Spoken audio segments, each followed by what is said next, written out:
Donc, merci Monsieur Giré et l'Institut français pour cet chaleureux accueil. C'est une tâche très heureuse d'être ici, de parler de ma recherche, de la francophilie finlandaise. Et oui, il s'agit bien de l'amour.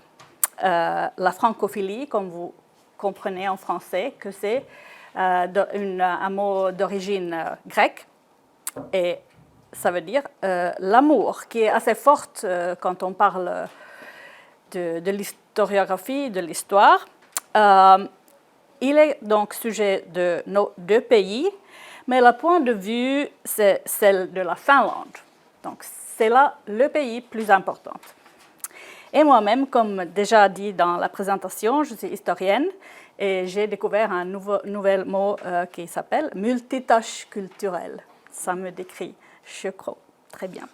Ma philosophie de l'histoire, c'est qu'il n'existe pas d'intérêt purement académique. Et aussi ici, le choix de thème s'explique par mon orientation à moi et mes projets, tous les projets franco-finlandais qu'on a fait depuis toujours.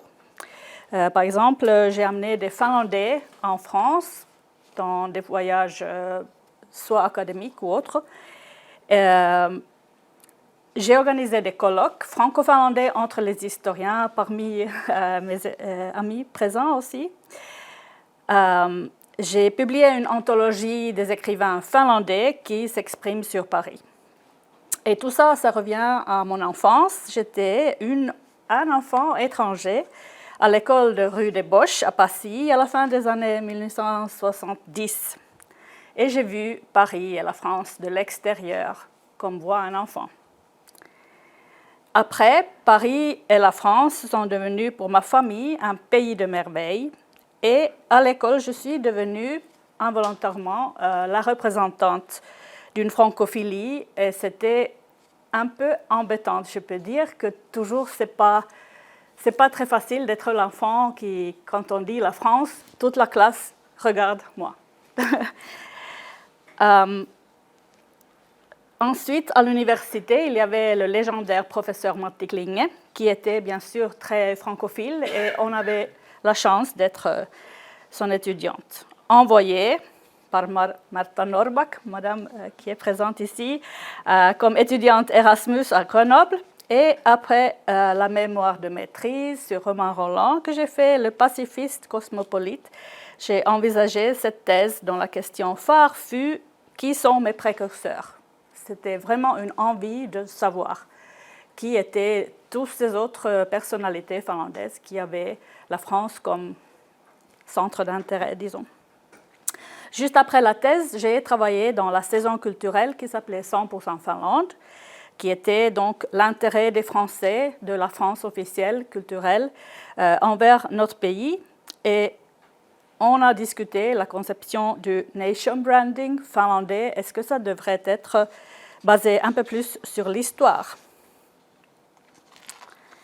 Alors, le projet de ce livre, ou ces livres, vraiment, la thèse a été faite déjà en 2007. La parution chez L'Harmattan en novembre me fait très heureuse. C'est un projet personnel, bien sûr, pour vraiment répondre à la question que les Français ont toujours demandé, est-ce que ça existe en français? Et on n'a pu que répondre non, malheureusement, c'est qu'en finnois. Maintenant, on a changé cela avec l'aide de Kristiina Haataja, qui a fait la traduction. Un énorme travail, vraiment, pas seulement dans les pages, mais aussi dans les termes, comment traduire. Et là, j'ai eu l'aide de M. Louis Clair aussi, de traduire quelques mots clés, comme par exemple « nuorsuomalainen »,« vanha suomalainen », c'est pas fixé, maintenant c'est fixé. Et je n'ose pas dire que c'est parce que j'ai oublié. Je crois jeune finnois. Ensuite, donc, il est question de l'histoire générale et pas de l'histoire politique, c'est-à-dire c'est plus sociologique que l'histoire de l'art ou de la littérature. Et ça, les frontières ont été très typiques comme centre comme objet de recherche chez Matti Klinge et ses élèves à Helsinki, l'université de Helsinki. Donc Christina Haataja a traduit et son fils Fabien de Chaldron a encore révisé la langue et j'espère que ça va, les Français. La structure importante dans les deux livres, donc j'ai donc divisé un livre en deux et la structure c'est en quelque sorte aussi la méthode, je pense. Les deux parties, ce sont donc, on peut dire, les voyages concrets des personnes d'ici, depuis la Finlande, Helsinki surtout, mais aussi la province, à Paris sûrement, mais bien sûr aussi dans l'autre coin de la France. Et la deuxième partie, la présence de la France ici. Et la patrie, quand on a cette sorte de rubrique, la patrie, c'est la Finlande. Et la France, c'est quelque chose de spécial. Alors ça, c'est la division. On peut aussi identifier d'autres dualismes, action et image qui vont dans les deux livres. Intérêt, conviction, ou bien attraction et utilisation. Donc, dans le premier livre, on voit La citoyenne de l'an 2 par Albert Edelfelt, qui est reflète un amour assez dramatique peut-être, ou bien étrangère, très très étrangère. C'est déjà en 1877. Et à droite, Arvid Liljelund en 1884, un tableau qui est à Kuopio, qui s'appelle Le départ. C'est donc ce moment très nostalgique, ou bien déjà nostalgique, des Finlandais qui veulent quitter Paris, mais savent que ça va être dur d'être à la maison. Mais c'est aussi impossible de rester. Donc, ce sont des phénomènes très intéressants. Et en ce qui concerne le premier titre, Les deux amours, j'ai choisi ça à cause de, par exemple, Joséphine Baker, qu'il ne faut pas dire Joséphine Baker, elle est maintenant enterrée en France, Baker, qui chante « J'ai deux amours, mon pays et Paris ». J'ai entendu que ça c'est devenu sa chanson fétiche. Alors, c'est très bien comme phrase ici. Et aussi, on pourrait peut-être écrire un livre sur ce thème uniquement. Par exemple, Juhani Aho, en 1918, dit « J'ai toujours aimé et admiré la France. Comme d'autres, je peux dire que j'ai deux patries, la mienne et la France. » Mais si on cherche, et quand on fait la recherche, on cherche un peu partout dans le monde et on a trouvé, par exemple, Benjamin Franklin qui a dit ça, à peu près la même chose. Et en Finlande aussi, par exemple, Anna-Maria Tallgren, critique littéraire, qui se demande comment ça se fait que tout le monde a deux patries, la France étant l'un. Donc les deux amours, c'est les sentiments et les trajets psychologiques des Finlandais, motifs individuels, ces expériences. Beaucoup, il s'agit de la comparaison, aussi la répétition, parce que quand on voit un individu qui dit et fait ça, et ça se produit de nouveau, c'est très intéressant de voir la répétition, quels sont les lieux qu'ils fréquentent, qu'est-ce qu'ils disent, quels sont les termes qu'ils utilisent. Et je veux dire que c'est très répétitif, qui est un trouvaille en soi. Ensuite, le but, c'est d'avoir l'image globale. Donc, vous avez déjà indiqué la psychologie collective, c'est un terme que j'ai, je crois, volé de Blaise Villefert.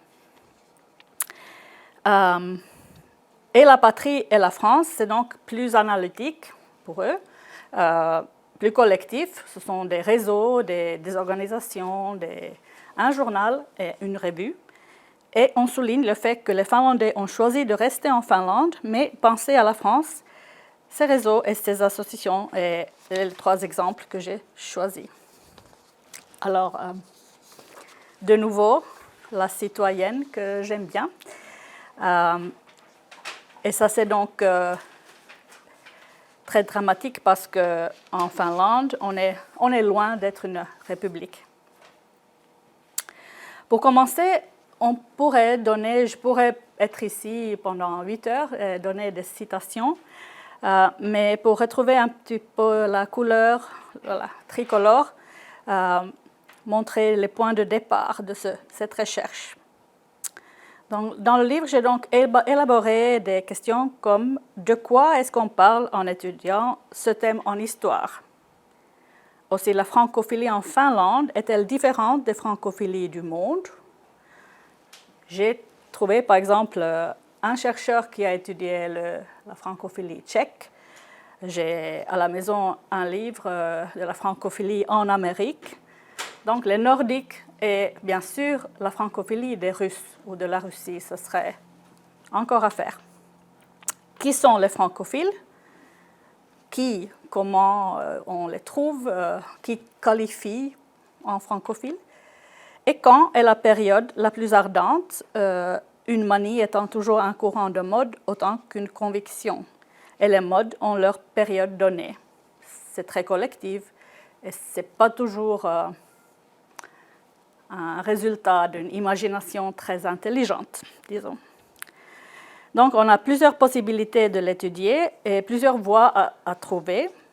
Et parfois, les mêmes personnages incarnent en soi les attitudes contradictoires aussi. C'est important de ne les pas exclure, qu'ils sont européens ou multiculturels.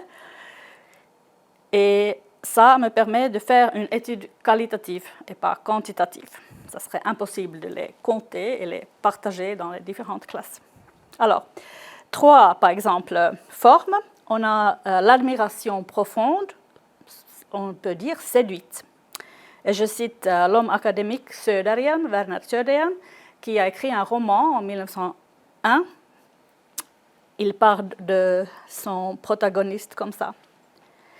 Il estima que rien dans sa vie ne l'avait autant fait évoluer que ces mois passés à Paris, que rien ne lui avait fait autant de bien que ces quelques gouttes d'un esprit gaulois qui désormais coulait dans son âme de Finlandais et équilibrait les courants de sagesse et de spéculation germanique.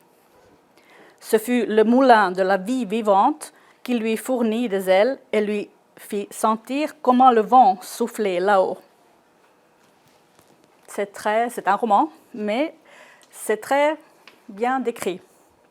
Alors, il y a le thème du centre et périphérie, les Finlandais, une stéréotypie, et les Français, une attirance classique de la France, mais surtout, on peut y lire un peu du climat de chez nous, après la russification qui a commencé, peut-être. Le deuxième que j'ai choisi, c'est une orientation plus méditée, moins du côté personnel que du pays, et c'est le poète Eino Leino. On ne dirait pas qu'il est francophile. Est-ce qu'il est francophile? Oui. Est-ce qu'il est autre chose? Oui. Il est un peu tout, sauf nationaliste finlandais. Et en 1900, il comptait d'introduire aux lecteurs de Päiväleht des nouveautés littéraires européens. Il dit européen, mais je traduis français. Susceptible d'apporter un soutien inattendu de notre jeune littérature et un élan d'énergie à notre vie nationale en général. Là, il s'agit de l'apprentissage. Il faut apprendre pour développer sa propre patrie. Alors, une troisième, plus troublée, problématique et nuancée, donnée par une personne qui a été beaucoup attirée au début et ensuite vit à Paris et il commence à avoir d'autres côtés. C'est l'homme journaliste Santeri Ingman en 1893. La jeunesse se met à admirer ce peuple français, précurseur des Lumières, qui aime la liberté et qui la vit. Vue de loin, la splendeur est magnifique, mais à la considérer de près, elle sème des doutes. Un peuple qui n'est pas capable de mieux conserver la liberté acquise et l'éducation dont il bénéficie, qui se jette dans les manifestations à répétition, n'est pas digne de servir d'idéal. Ce peuple ne mérite pas une grande admiration. Alors, sa méthode est comparative et autocritique aussi. Il ne critique pas seulement les Français, il critique aussi son propre groupe des jeunes Finnois. Alors, des acteurs, des passions et des contextes. Et bien sûr, à l'époque où j'ai fait la recherche de thèse, on ne parlait pas beaucoup de l'histoire transnationale, ça serait le terme mode maintenant. On a dans les géographies, on a Paris, la Finlande et le reste, et le patriotisme parisien, c'est-à-dire par exemple tous les Suédois qui viennent et deviennent fous de Paris, ensuite rentrent en Suède et sont des patriotes parisiens en même temps que des Suédois. Et le même se produit en Finlande.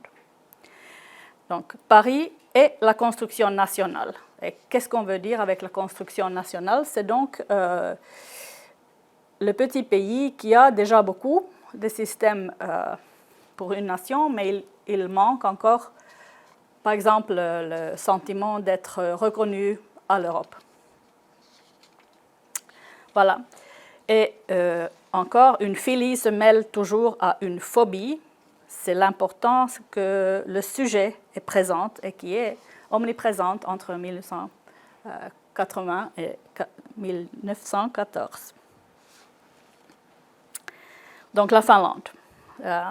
Il faut répéter, même les Finlandais, que le Grand-Duché au sein de la Grande Russie existe comme un Grand-Duché, mais pas comme État. Il y a les mouvements nationalistes, patriotiques. Il faut encore estimation d'une identité plutôt positive. Et on a les deux langues. On peut toujours voir tous les sujets à travers les deux groupes étudiés de près. Est-ce que c'est vrai pour les deux ou plus pour l'autre? Donc, globalement, l'hypothèse, ça a été que les suédophones auraient été plus francophiles. Je vous laisse voir dans le livre si c'est vrai ou pas. Donc, ça et aussi l'appartenance dans l'identité nordique, qui veut dire plutôt suédoise. Il y a une forte croissance économique et autres. Et comme je divisais ici, l'identité paysanne ou urbaine à travers les tableaux de Järnefelt et Magnus Enkel. Les deux sont vrais. Ça, c'est la Finlande à l'époque. Il faut choisir quel est l'angle. Est-ce qu'on développe ce pays à gauche à devenir plus salongsduglig? Qu'est-ce que c'est? Voilà, plus présentable dans les grands salons, ou est-ce que c'est déjà bien, est-ce qu'on est civilisé d'une façon germanique, et alors là, il faut aussi avoir la présence de la France.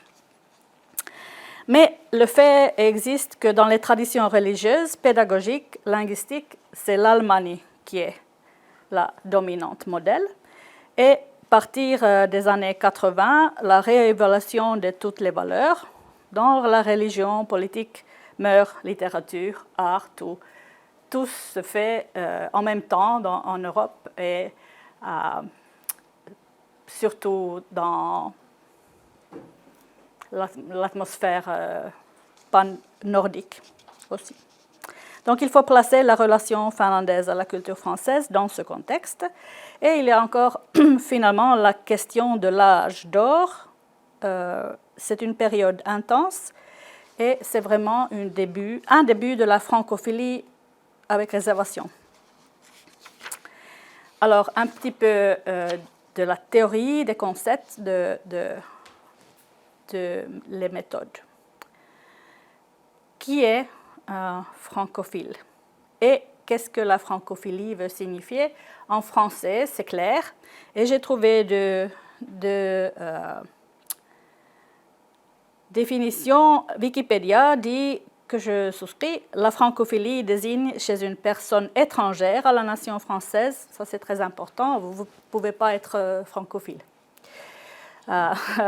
Donc c'est leur goût prononcé pour les aspects culturels et civilisationnels développés par ce pays, ainsi que leur rayonnement, ça c'est aussi central. Et Larousse dit « disposition favorable à l'égard de la France et des Français ». Donc, positif, mais vraiment vu de loin. Et qui est francophile? Est-ce que c'est les voyageurs qui s'intéressent, les lecteurs qui, comme ici, Edelfelt dessine la lectrice, qui lit probablement de la lecture française, des romans français, ou est-ce que ce sont des personnes engagées pour la lutte française? Quelle intensité est-ce qu'on doit être ardente ou pas? Et qui est-ce qu'on trouve? Est-ce qu'on essaie de trouver tout le monde ou seulement les artistes qui est la groupe susceptible plutôt? Et comment faire si quelqu'un, comme par exemple Eino Leino, admire et consomme parallèlement la culture allemande et voyage en Italie? Est-ce qu'on est vraiment francophile ou est-ce qu'on est européen? Ça, ce sont des questions que j'ai traitées. Je crois qu'en finnois, dans la langue finnoise, j'ai apporté ce terme dans la science historique finlandaise de nos jours. Avant, on a utilisé bien sûr ce phénomène et on l'a reconnaît, mais le mot qu'on a utilisé, c'était plutôt gallomanie et francité, donc franskalaisuus. Et pourquoi finir en 1914? Parce que dans les périodes plus politisées, voire militarisées, les germanophiles et les russophiles signifient autre chose. Alors, on est dans la période de paix où on peut trouver des orientations. C'est donc pas une déclaration de parti politique et pas surtout des relations entre les deux pays. Quelle source alors? L'historien général, l'historien de l'art, l'historien de la littérature utilisent les mêmes sources, mais c'est différent. Comment est-ce qu'on les traite?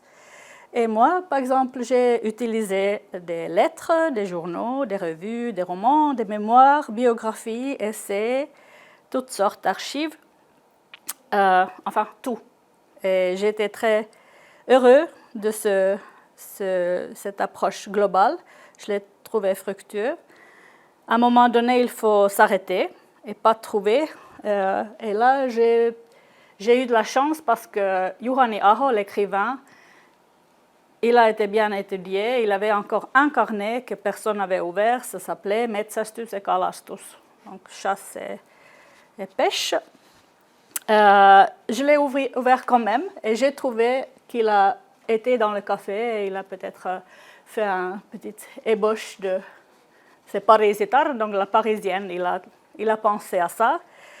Et qu'est-ce qu'on y trouve? Ça, c'est une autre chose, mais je pense qu'il faut toujours tout ouvrir. Donc, c'est très large, comme vous avez déjà, je vous remercie de dire qu'il y a beaucoup de travail derrière. Et voilà, qu'est-ce qu'il y a de critique contre la recherche antérieure? Vous savez qu'il y a beaucoup de littérature sur ce phénomène déjà. Par exemple, les femmes artistes à Paris, la littérature réaliste, etc. Mais l'historien voit ce phénomène et je pense que la recherche antérieure a souvent été beaucoup trop descriptive, naïve et répétitive. Donc on prend les mêmes exemples, on les répète et on n'a pas élargi. Il y avait des lacunes. Par exemple, l'identité finlandaise n'était pas présente. C'était toujours l'influence française qui est très difficile à cerner et de prouver. Les contacts, c'est une chose. Les influences, beaucoup floues. Et j'ai décidé d'examiner les mentalités qui sont là, en forme écrite, et les représentations. Et aussi, les transferts et les émotions coulent entre les gens et non pas entre les États. Ils sont compliqués et peu mesurables. Mais la plus grave erreur avant a été la vision nationaliste. Cette forte expérience du séjour parisien est souvent diminuée en une parenthèse qui n'est pas acceptable Donc, être patriote de Paris et de Finlande marchent bien ensemble. Et ça, c'est un peu le résultat aussi du travail. N'en parlons pas du côté européiste, que je sais que Louis Clerc va peut-être aborder, qui aurait été ma recherche suivante. Alors, Paris, je ne peux pas rester ici longtemps, parler de tout ça, mais c'est vraiment très, très frappant que quand on parle de l'étranger, à la fin du 19e siècle, en Finlande, ça veut dire exactement Paris. Ce n'est pas la France, c'est Paris.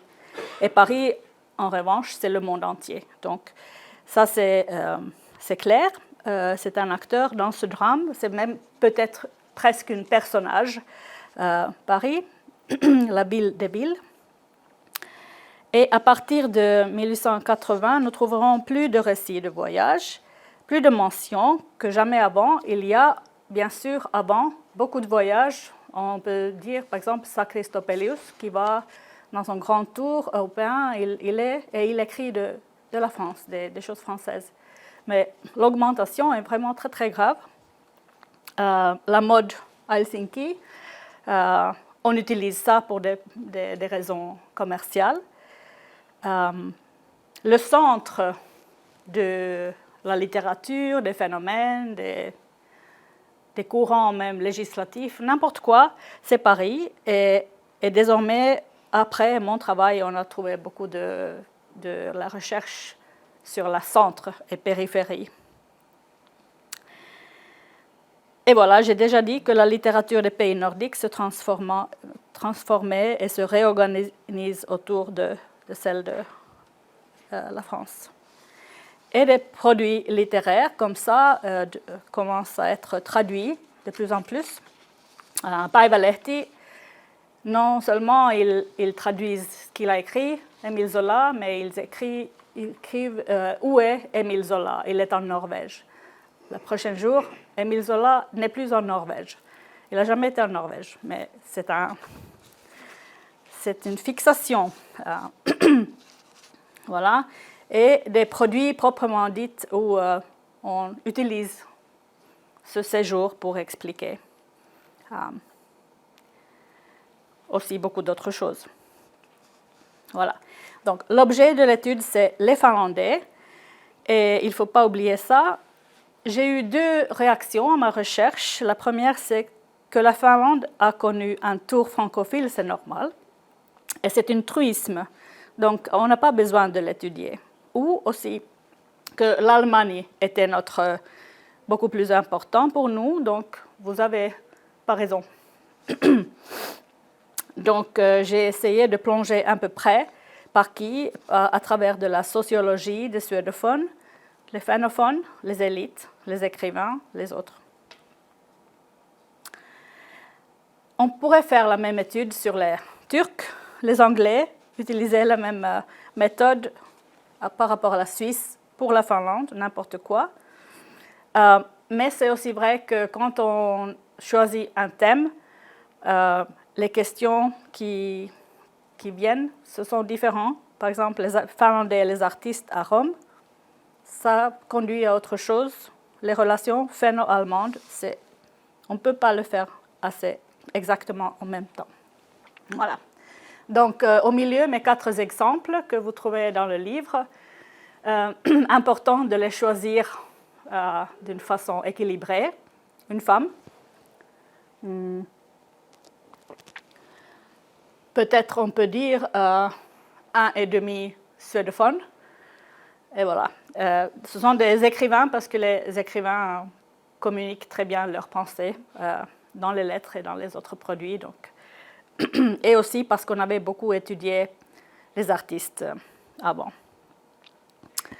Mais on a aussi beaucoup d'autres possibilités. Il y a une liste dans le livre qui sont les autres possibilités à étudier dans un futur. Et voilà aussi un petit peu pour montrer que j'ai étudié le développement, comment on devient francophile. Est-ce que c'est par les études, par la langue parlée à la maison? Est-ce que les professeurs ou les amis ont beaucoup plus d'influence que la culture générale? Et à droite, comment l'expérience change le voyageur. J'ai toujours montré ces deux photos. Vous voyez un groupe d'artistes, jeunes hommes, qui sont en train d'aller à Paris pour l'école des beaux-arts. Et quand ils reviennent, ils sont vêtus et ils ont aussi changé leur attitude. Et Elle Onerva, qui est un des exemples, jeune étudiante très timide, elle revient, elle est très bien décrite dans la littérature comme femme du monde ensuite. C'est très drôle et c'est important pour beaucoup. On a le mythe, la réalité. Donc, comme j'ai dit que Paris a déjà pris des proportions immenses dans la mythologie, c'est une personne très bavardeuse. En réalité, nous lisons dans les lettres beaucoup sur les difficultés quotidiennes. C'est dur, on sait ça. Et ensuite, la réception que les Finlandais, premièrement, la conception des gens qui nous ont laissés. Ils sont là-bas et probablement ils font des choses pareilles dans les parcs avec les chapeaux magnifiques. Mais en réalité, qu'est-ce qu'ils ont fait? Ils ont juste eu un verre de vin rouge. Tout ça, c'est aussi... Et là, qu'est-ce qu'on fait? On étudie le mensonge qu'on écrit à la maison, au mécénat et à la maison, aux parents, etc., aux femmes, beaucoup. Mais, voilà. Les Français, la République, c'est quelque chose de très différent, comme j'ai dit, les valeurs laïques. Et vue de loin, elle paraît bizarre et incompréhensible. Et l'image de la France se base encore sur les vieilles stéréotypies pan-européennes. Et on parle de la psychologie du peuple. France et Français seront synonymes, par exemple, d'intellectualité, d'esprit, de la superficialité, de la légèreté, de la versatilité, etc., etc. Et on peut même dire que je trouve, quand j'ai étudié tout ça, quand je parle avec mes amis, c'est presque les mêmes clichés. On ne peut pas les changer. Donc, une immense tâche pour les Français de changer ça, s'ils veulent. C'est bien sûr bien d'être un peuple d'esprit. Mais pour les mauvais, c'est très dur. Ça a changé. Ça n'a pas changé, vraiment.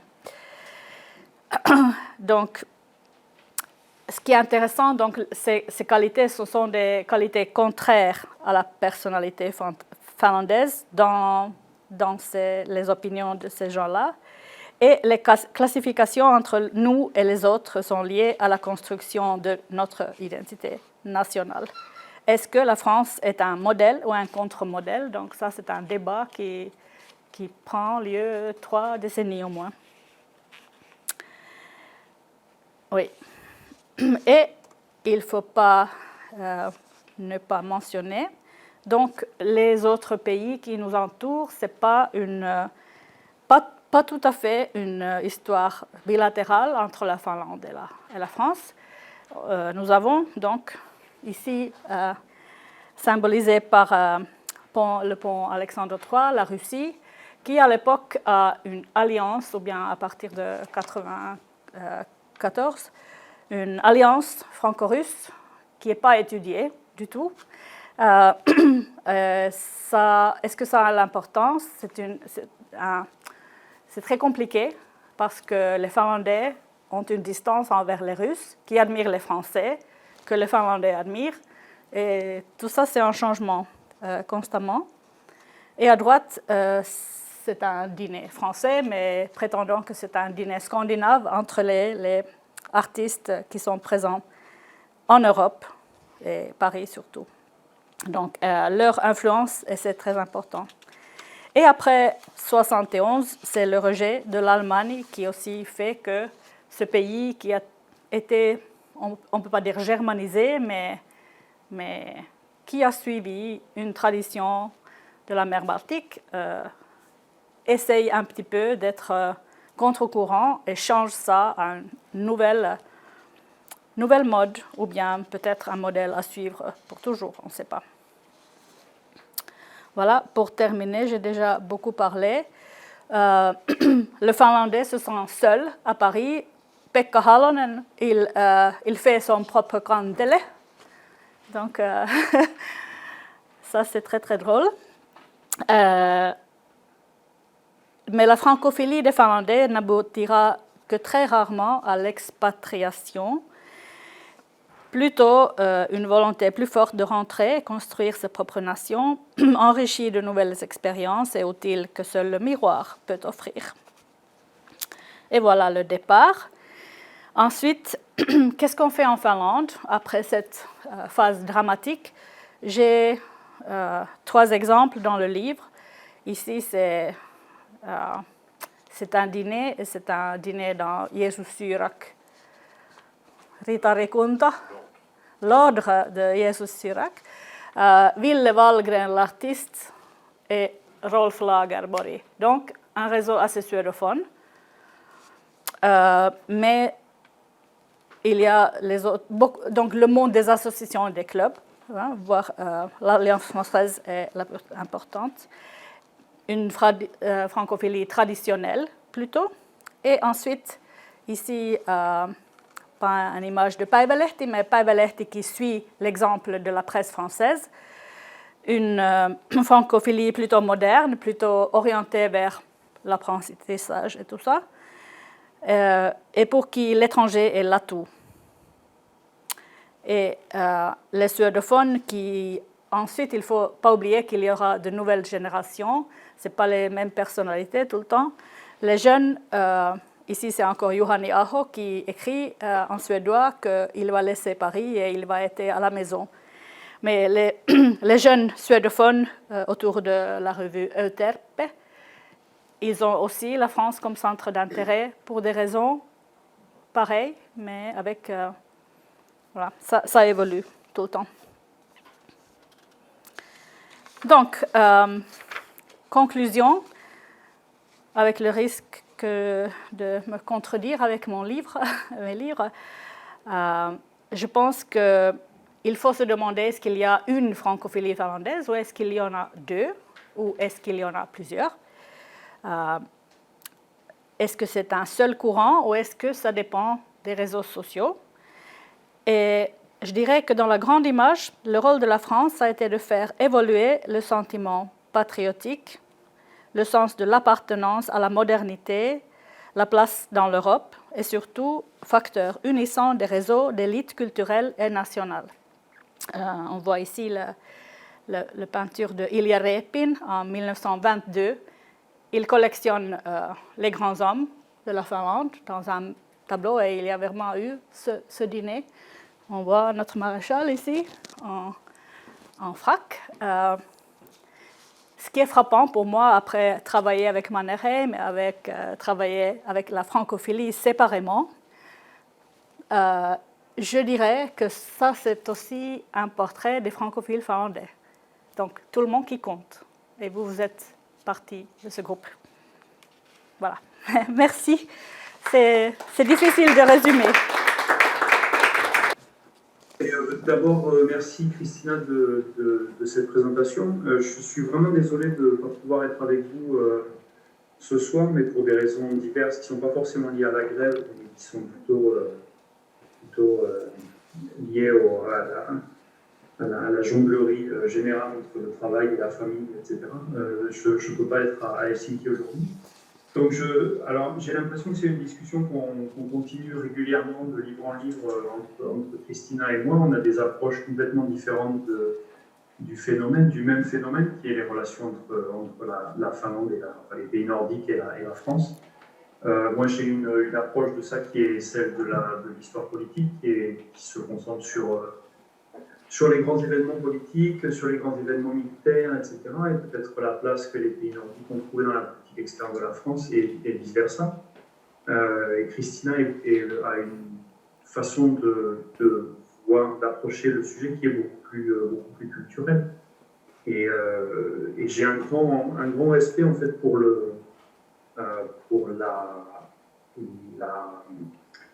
de la ténacité avec laquelle Christina rassemble des éléments sur cette question. Parce que c'est une question, les questions culturelles, c'est pas uniquement ce qu'il y a dans les livres et dans la presse, mais c'est aussi les modes, c'est aussi la façon dont les gens s'habillent, c'est aussi la façon dont les gens voyagent, c'est aussi énormément de choses qui sont très compliquées en fait à rechercher parce qu'elles sont très diffuses et elles sont liées à énormément de sources différentes. Donc ça c'est le premier point, c'est un travail intéressant et vraiment qui demande énormément de travail et de recherche dans les sources.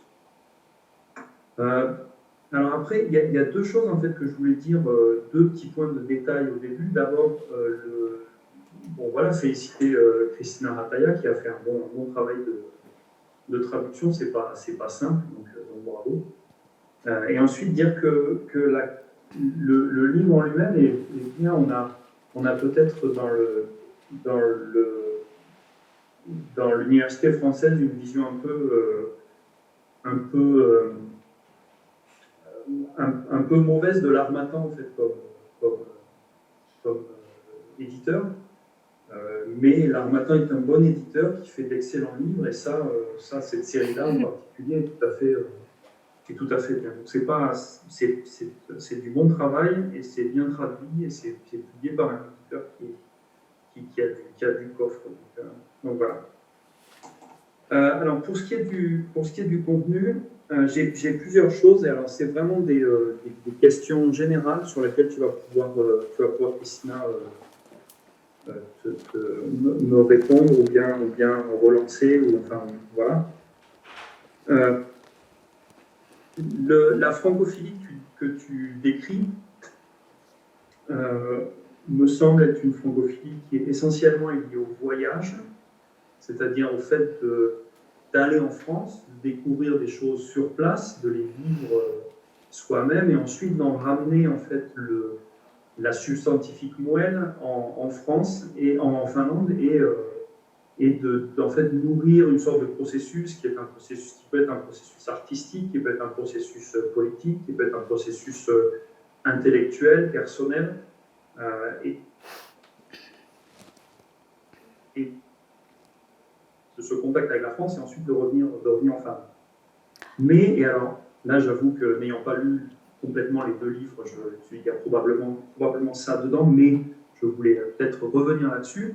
La francophilie en Finlande même, c'est-à-dire dans les... et je prends un exemple, ma femme travaille dans un musée qui est le musée de Naantali. Naantali est une petite ville à côté de Turku, qui est une ville d'eau, qui est une ville de thermes, et qui à la fin du 19e siècle commence à accueillir des gens qui vont prendre les eaux à Naantali et qui vivent chez l'habitant. Et ces gens qui sont des bourgeois la plupart du temps, amènent une certaine façon de vivre, certaines modes, certaines habitudes à Naantali et changent complètement l'aspect même de la ville, la façon dont les gens vivent, la façon dont les gens consomment, etc., etc. Donc cet aspect-là, et il y a beaucoup de ces modes et de ces façons de consommer que ces bourgeois amènent à Naantali, qui sont des trucs qui viennent de France. Oui. Soit par la Suède, soit par la Russie, etc., etc. Donc, qu'est-ce que tu pourrais dire de ça, de la francophilie en Finlande même, de la façon dont les Finlandais commencent à adopter à la fin du XIXe siècle, ou même avant, je ne sais pas. Oui, merci beaucoup. Je vais interrompre un petit peu parce que, oui, je crois que j'ai déjà dit très brièvement que les contacts, ce sont justement exact ça, et que j'ai laissé en fait dehors de cette étude. Par contre, dans les revues et les journaux aussi avant, ou les essais culturels, on trouve aussi la discussion de la France, pas forcément liée au voyage et l'expérience personnelle unique. Donc, il y a cette sorte de discussion de la société, au sein de la société finlandaise qui qui traite beaucoup de questions. Par exemple, des écoles. Là, il y a quelqu'un qui a voyagé, qui réévalue le système éducatif plutôt allemand ou nordique. Mais c'est vrai que, comme j'avais le chic de Paris ici comme exemple, ça serait tout un autre, une autre recherche, je pense, pour voir ce que les gens font concrètement, par exemple les restaurants, tout ça, la culture gastronomique, tout ça. Donc je me suis forcée de me contraindre dans l'écrit, la rhétorique.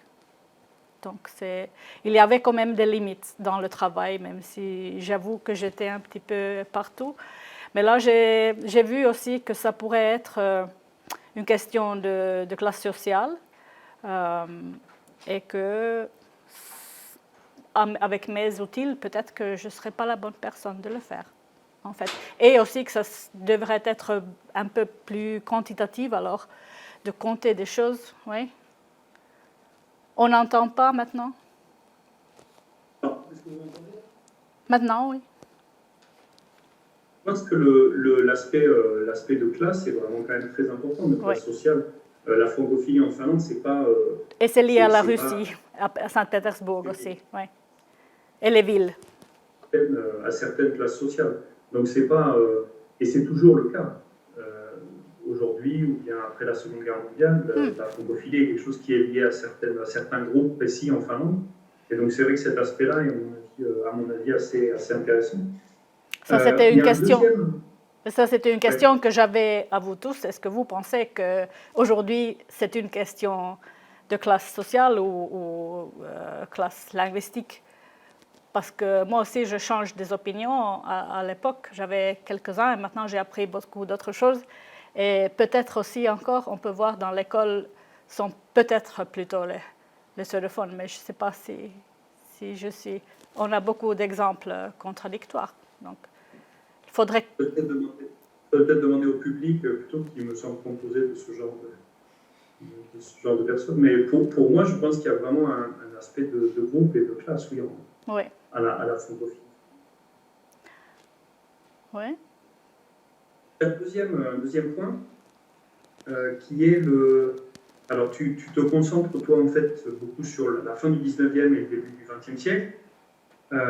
Est-ce que tu peux peut-être, là encore, sortir un peu du livre et réfléchir à l'évolution de cette francophilie en Finlande, surtout sous l'aspect d'une question précise qui me travaille, c'est est-ce que la France n'est pas finalement l'éternelle seconde dans les intérêts culturels de la Finlande, d'abord seconde à l'Allemagne, et ensuite, après la Seconde Guerre mondiale, seconde aux États-Unis, en fait, où la culture française ou la culture européenne reste quand même largement, se fait très largement dominer par la culture.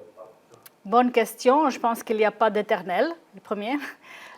Deuxième, c'est que juste après la guerre, donc on a les années 20 et 30, notre collègue Elina Seppälä, qui a très bien étudié à travers en Suisse, mais aussi un peu les réseaux phénophones, qui sont très, très nationalistes, mais qui aussi sont pas mal francophiles, ce qui choque un petit peu. Donc, je ne peux pas citer beaucoup de cette recherche maintenant, mais ça continue sous autre forme. Et bien sûr, il y aura encore les maréchaux et les autres qui continuent cette tradition.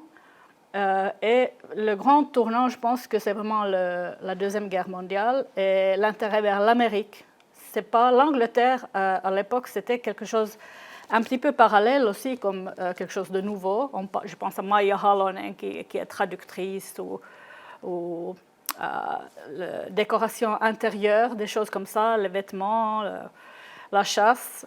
Donc, ça existe dans quelques domaines. Ce n'est pas comme ça une manie d'être anglomane ou anglophile. Et ça reste deuxième peut-être, ou troisième.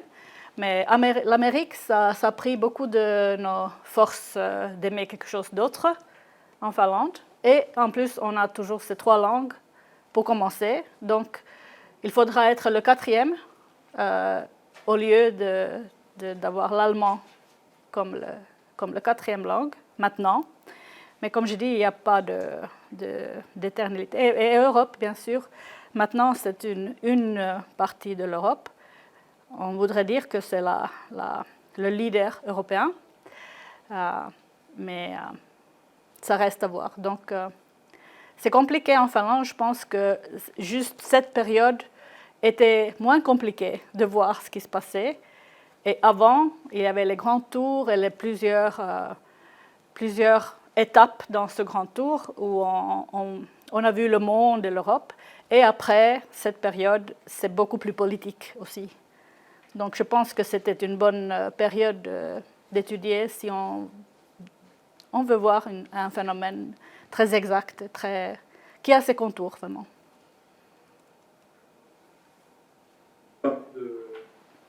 De politique pour l'après-Première Guerre mondiale, mais de la politique, il y en a avant aussi. Oui, bien sûr. Oui. Alors ça, moi, ce qui m'intéresse peut-être, c'est la façon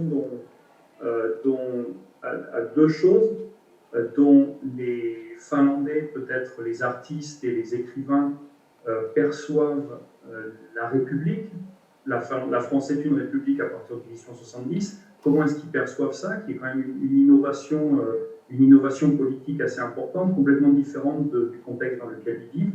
Et ensuite, la deuxième chose, c'est comment est-ce qu'ils arrivent à coordonner leur nationalisme avec une admiration pour la France. Est-ce que leur admiration pour la France leur sert essentiellement d'outil pour développer un nationalisme, pour aller dans un sens précis? Pour développer une identité plutôt rassurée, ou comment dire, oui.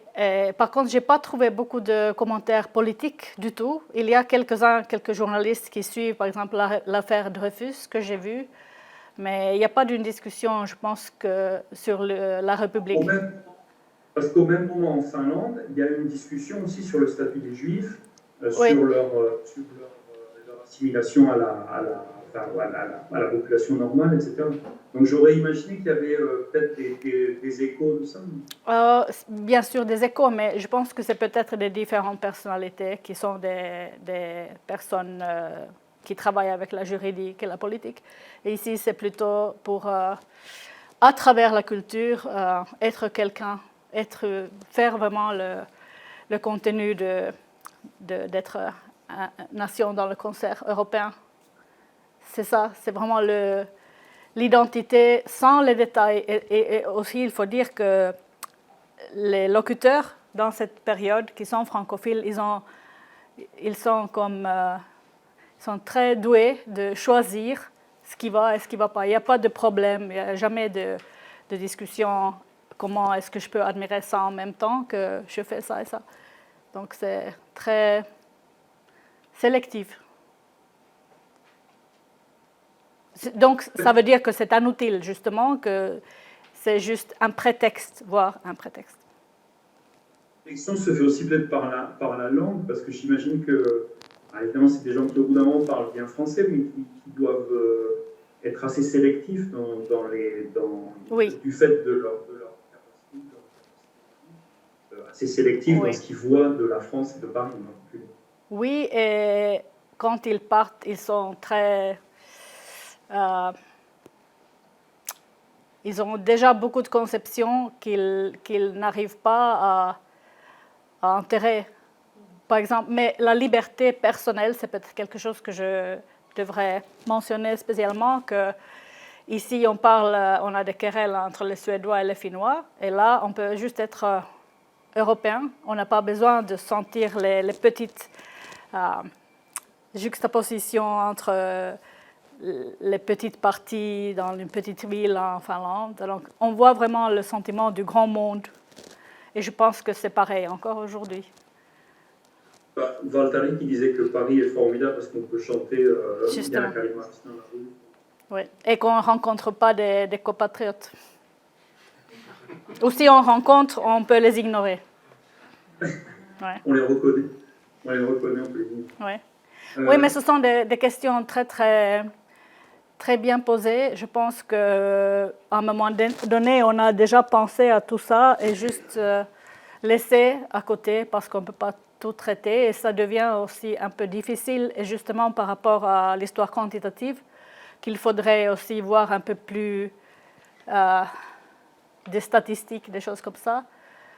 J'aurais pu peut-être étudier un petit peu d'autres revues qui ne sont pas des revues culturelles, mais à la fois, ce serait une augmentation des sources, vraiment. J'ai un peu l'impression d'être dans une deuxième soutenance de thèse ici. On n'a pas fini, là. Non, non, c'est bien. C'est le meilleur opponent. On aurait un lapsus parfait, puisque souteneur, ça oui, veut oui, dire... oui. Je me suis empêchée à la dernière. Mais ce qui m'intéresse, si on peut discuter comme ça, je pense que étant français et que tu vis en Finlande, est-ce que ça résonne, est-ce que c'est de l'histoire? Moi, j'ai déjà dit que je pense que beaucoup de choses sont pareilles, mais est-ce que ça semble familial? Il y a énormément de choses. En fait, on avait discuté de ça une fois, et je pense qu'il y a énormément de choses que les Finlandais aujourd'hui pensent connaître sur la France, qui en fait datent de cette époque, qui en fait viennent de cette époque et d'une certaine idée de la France qui est restée du début du XXe siècle. Des façons de faire, des façons de vivre, des marqueurs culturels, etc., qui datent de ce moment, ou des années 60, au choix. Ce sont deux périodes. Mais aussi, Edelfelt et les amis, ils ont lutté contre l'image fêteur. Donc, ils ont beaucoup insisté sur le fait qu'on travaille à Paris, que Zola travaille, que Rodin travaille, tout le monde travaille, nous on travaille, et que le public finlandais a toujours un clin d'œil quand tu vas à Paris, tu vas t'amuser, et c'est trop difficile de changer ça en fait. Je l'ai testé en novembre dernier. Oui. Qu'il y avait que la plupart des Finlandais partaient et puis revenaient, s'installaient pas en fait à Paris. Moi, il y a une personnalité qui m'a toujours fasciné, c'est Ville Wahlgren, ce sculpteur qui s'est installé à Paris, qui a eu des contacts, qui a développé des contacts aussi politiques à Paris. Alors, je me rappelle plus du tout s'il est revenu après en Finlande, mais est-ce qu'il y en a d'autres, ou bien est-ce que c'est vraiment le cas que voilà, on va quelques mois, quelques années à Paris chercher quelque chose de très précis, et ensuite on revient? Oui, je crois qu'il a vécu 34 ans, là, si je ne me trompe pas, mais il est revenu et il est devenu français de nationalité. Ensuite, on pourrait discuter Edelfelt, il est là beaucoup. Mais bien sûr, il y a des personnalités, mais le problème, c'est un petit peu qu'ils deviennent des Français ou se marient ou qu'est-ce qu'ils font là-bas en France. Ils ne sont pas en Finlande, ils ne racontent pas cette histoire. Donc, c'est un petit peu la dominance des gens qui dominent la discussion ici.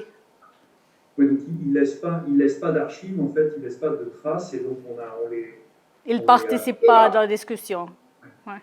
Alors, il y a des exceptions quand même. Il y a Fanny Flodin qui était mariée avec Leclerc. Il y a eu un article dans la Helsingin assez récemment sur ça qui était intéressant. Elle était pianiste, je crois me rappeler. Donc elle était restée aussi en France. Et alors là, ça me paraît aussi intéressant, mais c'est les femmes qui partaient là-bas, les femmes finlandaises qui partaient en France, non pas pour... et qui s'y installaient. Et là, est-ce qu'il y en a... Alors moi, je les vois dans les archives des consuls de Finlande à Paris, après la guerre, après la Première Guerre mondiale, et puis des consuls suédois ou des consuls russes en France. Alors c'est un groupe que les femmes voyageant seules à Paris, c'est un groupe que les consuls regardent énormément parce qu'on considère qu'elles devraient être à la maison, dans la cuisine, en train de s'occuper de la nation et de développer tout ça, et qu'elles n'ont rien à faire à Paris. Mais il y en a quelques-unes, Est-ce que tu as d'autres exemples, peut-être, à part les... Il y en a quelques-uns, mais je pense que ce sont des phénomènes un petit peu marginaux, peut-être, quand même. Mais il faudrait aussi peut-être parler des filles qu'on envoie en Suisse au lieu de Paris avant, dans le 19e siècle déjà, ou même avant. Et donc, toute cette circulation, je pense que ça appartient dans cette autre histoire réelle que je n'ai pas vraiment étudiée. Donc, j'opère dans les stéréotypes et les mentalités plutôt que les liens exacts entre les vies qui se produisent après. Voilà. Est-ce qu'on va engager le public un petit peu? Oui, moi je peux parler comme ça des heures, mais... On a fait ça, ouais. Est-ce qu'il y aura des questions? Peut-être il faut demander Louis Clerc. Vous êtes le président. Je ne vais rien entendre si la salle pose des questions, je ne vais pas les entendre, il faudra les répéter. Okay. Merci Christina pour cette présentation très riche et intéressante. Donc j'avais pensé tout d'un coup, puisqu'on a parlé des femmes, donc j'ai pensé aujourd'hui, à Helsingin aujourd'hui, on parlait de Scherfbeck. Il y aura une exposition à la Villa Jullenberg, je pense que ça s'appelle, et c'est la mode. Donc on a dit qu'en fait Scherfbeck elle aimait la mode parisienne. Elle faisait venir des magazines de mode de Paris, elle faisait faire des vêtements à la parisienne. Donc puisqu'elle ne pouvait plus y retourner, elle était malade. Donc c'est justement ça. Et puis une autre chose pour l'influence française, donc vous dites que la France a toujours occupé la 2e place, mais en fait si vous pensez par exemple à la diplomatie, le français était la langue en Finlande, les passeports diplomatiques et même les passeports normaux, dans ma jeunesse c'était la langue. Donc il y avait le finnois, le français, le suédois et le français. Donc ça a changé, je ne sais pas, à la fin des années 60 ou 70, je ne sais plus. Donc quand même, vous avez occupé un statut, donc il ne faut pas être trop pessimiste. Mais c'est vrai que peut-être moins important que les autres. Oui. Merci. Merci. Oui, Scherfbeck, j'aurais pu étudier, mais c'est juste un bon exemple qu'il y a heureusement beaucoup de noms qu'on ne peut pas tous inclure. Mais peut-être aussi, j'étais un peu allergique des femmes peintres à l'époque. À l'époque. Oui. Et... Oui. Gerda, vous avez une question? Oui, en fait, c'était lié au... Parce que quand on vous écoute, on a l'impression vraiment que vous parlez d'aujourd'hui. En fait, la francophonie n'a pas tellement changé en Finlande, on a l'impression, du fin du 19e siècle à aujourd'hui.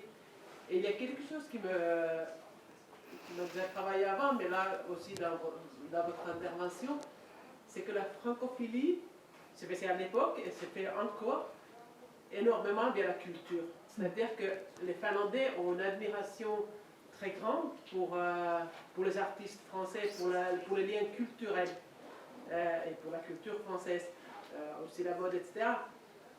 Mais quand il faudra passer à l'économie, du coup, les Finlandais n'admirent plus la France. Enfin, il y a vraiment un... Jusqu'à maintenant. Oui, il y a une vraie coupure entre l'admiration culturelle et l'admiration économique. Parce que souvent, dans l'admiration économique, ça va complètement vers d'autres pays, où on peut avoir aussi l'admiration culturelle aussi. Parce que je pense peut-être vous avez raison. Ou les États-Unis maintenant, on admire aussi bien la culture que l'économie, mais la France, ça reste souvent, même aujourd'hui, c'est nos artistes, c'est Kaija Saariaho, c'est Sophie Oksanen, etc., qui sont les grands influenceurs, mais on n'entend pas parler des grands mondes de l'économie, les grands chefs d'entreprise, etc. Peut-être qu'ils sont aussi francophiles, mais on ne les entend pas dans ces rôles-là du tout. Je pense que la francophilie maintenant, ou dans les décennies qui précèdent, est très sectorisée, c'est le mot peut-être, qu'on ne connaisse pas les autres secteurs. Les économistes sont là et les culturels là, et je pense qu'il y a peu de communication en fait entre les deux. Entre les militaires, on peut le mentionner aussi, qu'il y a beaucoup de contacts dans cette époque et maintenant. juste une petite remarque sur ça. Il y a un pan assez important de ce qu'on voit comme la culture française, le luxe, etc., qui sont des activités économiques extrêmement importantes. Derrière Christina, il y a tout un mur de sponsors de l'Institut français. Tout ça, c'est des entreprises qui font du luxe, qui font une certaine activité économique, et elles sont basées, là encore, sur des clichés et des modes de consommation qui viennent de la fin du 19e siècle. Et donc, la limite entre consommer de la culture française et une activité économique, elle est extrêmement ténue. Aussi parce qu'en Finlande, on a tendance à ne pas voir la culture comme une activité économique, ce qu'elle est pourtant. C'est vrai, c'est vrai. C'est peut-être un peu l'imbalance que quand Helena Petäjistö, dans les années 80, était dans l'écran de télévision, elle parlait de l'Union européenne ou des choses de la politique, mais elle avait aussi un foulard luxueux et elle sentait presque le parfum. Donc il n'y avait pas du tout l'aspect bohème de ces milieux artistiques qui existent pourtant vraiment pour les Finlandais francophiles, les poètes, tout ça. Donc ce sont deux différents mondes, comme toujours les bourgeois et les bohèmes, un peu séparés. Voilà.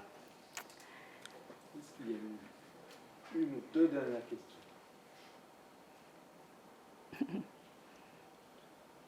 Est-ce que Louis-Claire, vous avez un dernier commentaire? Oui, moi j'ai un dernier commentaire. J'aimerais que Christina me dise s'il y a en Finlande, à l'époque ou bien même après aujourd'hui, une francophobie finlandaise. C'est-à-dire, est-ce qu'il y a des cercles en Finlande qui utilisent la France comme un modèle négatif, comme un repoussoir? Oui. Plusieurs personnalités importantes, plusieurs groupes. Et comme exemple, je vais citer une très bonne amie qui, dans la compétition Eurovision, a vu le participant française, la Tsarra, et a dit qu'elle est trop française. Elle déteste parce que c'est trop française. Elle est canadienne et arabe. Mais par contre, il y a cette perception de quelqu'un qui est un peu trop.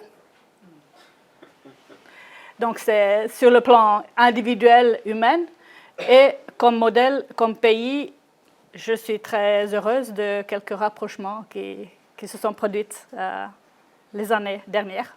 Mais oui, malheureusement, il faut lutter contre ça avec les faits et de la connaissance. La France comme un pays où une culture un peu artificielle, arrogante, etc. Arrogante et plutôt, oui. Comme quelque chose d'authentique et de plus... De qualité, mais d'arrogance. Ça, c'est pas mon opinion, mais la réponse qu'on va terminer avec ça. Oui. Merci beaucoup sur ce Merci beaucoup. positif. Merci beaucoup, Monsieur Claire. Merci beaucoup. Merci, Louis. Merci. Merci.